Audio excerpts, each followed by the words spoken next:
Hi there.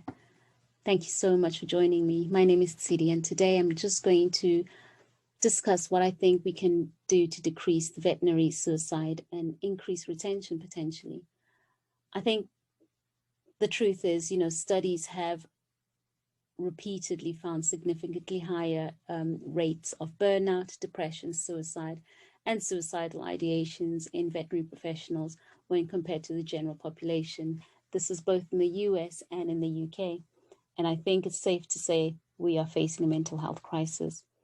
If you have not lost a colleague or a classmate to suicide, you probably know somebody who has, right? All right. So the recent data confirms our fears. Depending on whichever gender you are, veterinary surgeons are 1.6 to 2.4 times more likely to die by suicide than the general population, and veterinary nurses are 2.3 to 5 times more likely. These are staggering numbers. I think, there is no single cause to suicide, but it's a convergence of these biological, psychological, social, and environmental factors, all of which will contribute along with the external life events of every day.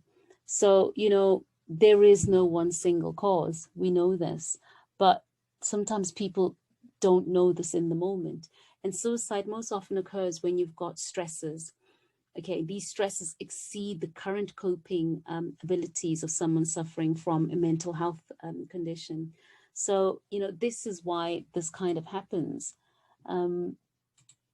So the truth is, no one mental health policy will ever be able to eliminate the risk of suicide. So it is of paramount importance to incorporate a suicide postvention protocol into a company's crisis management strategy. Okay, I still feel that we need to have team members who are able to use that training, whether it's the QPR training, which is to question, to persuade, and then to refer this individual who's at risk to somebody who's able to help them.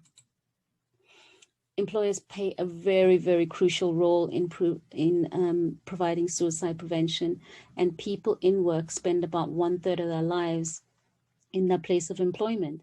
So it is very important. So I think if we can help employers set up crisis management strategies, suicide prevention strategies, and suicide postvention strategies, I think we really will be doing something that will be positive and can reduce the numbers of suicides.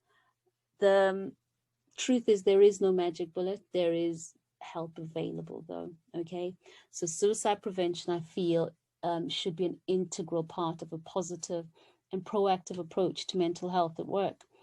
But like I said, there is no one policy that'll be able to do this. So how will this help retain colleagues, you ask?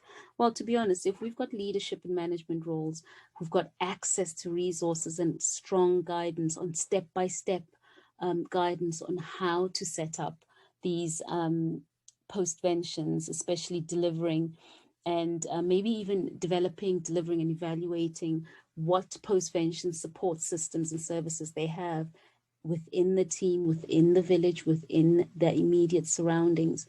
That is really helpful, and it really will be able to support those people who've been affected by suicide. And then obviously we need to support any of those team members, and also the employers and the practice managers themselves need support. So we need to have a system that everybody in the team is supported and is protected. Okay, people need to feel safe. They need to feel heard. If we can make sure that we do this, this hopefully will increase our colleague retention. Thank you so much for listening. Take care. Bye-bye.